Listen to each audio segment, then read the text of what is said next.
Ngatho muno ni undu wa gucoka na ndirehoka no urathie na mbere wega.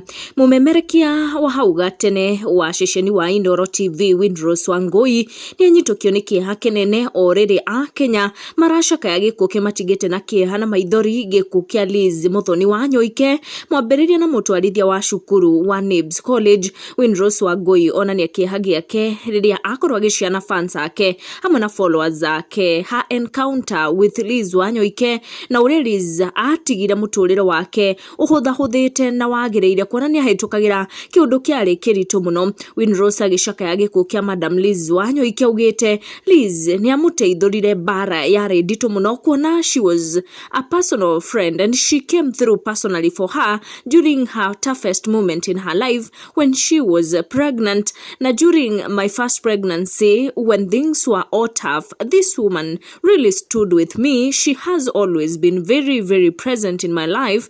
Guy, it's sad that life can get to a point where you can't help but accept your legacy will definitely shine forever.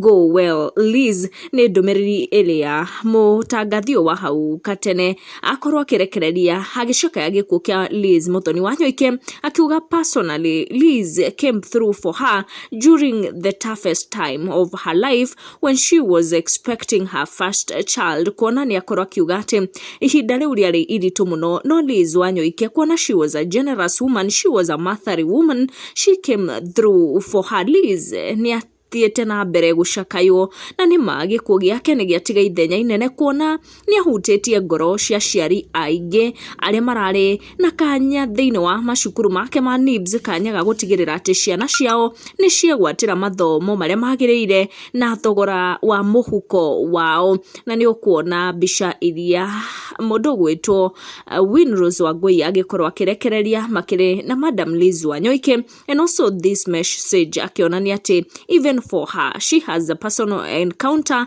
a personal experience na Liz Muthoni wa Nyoike arohuruka uhoro.